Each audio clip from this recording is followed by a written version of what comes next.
welcome to the Experiment Kitchen. Today we will be cooking bamia, which is an okra stew. So first you'll be wanting to fry a little bit in olive oil or in sunflower oil your meat pieces. Make sure that you're using meat which are still on bones. Just chop up some onion, chop up some garlic, just roughly. It doesn't have to be finely chopped. Chop all of your onions and garlic. Just saute the onions just until it's slightly brown. Once it is browned and you're happy with it, and you want to saute the onions in the same oil in the same pot that you have cooked your meat in. Just take out your meat from the pot that you have cooked your meat in and add in the onions instead. Be with your onions.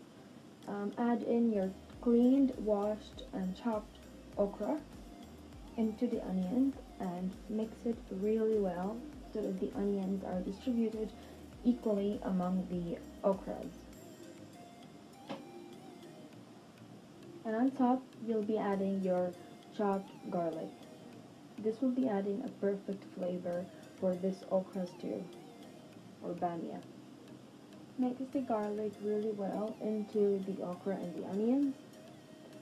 And by the way, you could be doing this recipe vegan, which means without any meat or chicken or anything at all. You can just use the bamia, the okra, and just some tomatoes, and you'll be good to go with a vegetarian okra stew. So just leave it to cook a little bit so that the gooiness of the okra will disappear, you could say.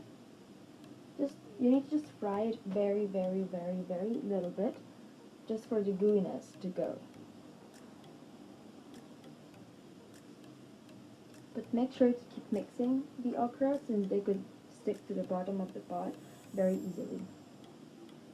Once you feel that the gooiness of the okra is gone, add in your chopped tomatoes, salt. Now at this point you'll be adding your salt, pepper, all of your spices that you want.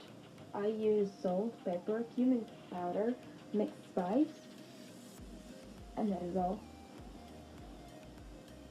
And I also added pomegranate molasses, which adds a very beautiful flavor.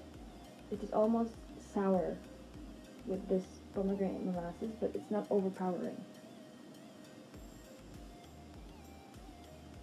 Mix the spices and pomegranate molasses through the stew and cook it just for a bit for the juices of the tomatoes to release into the okra. Once you're happy with your stew, add in your pieces of meat, or if you're going vegetarian, then just stir it well all together. You could also add other vegetables into this recipe, but this is the original recipe, I believe.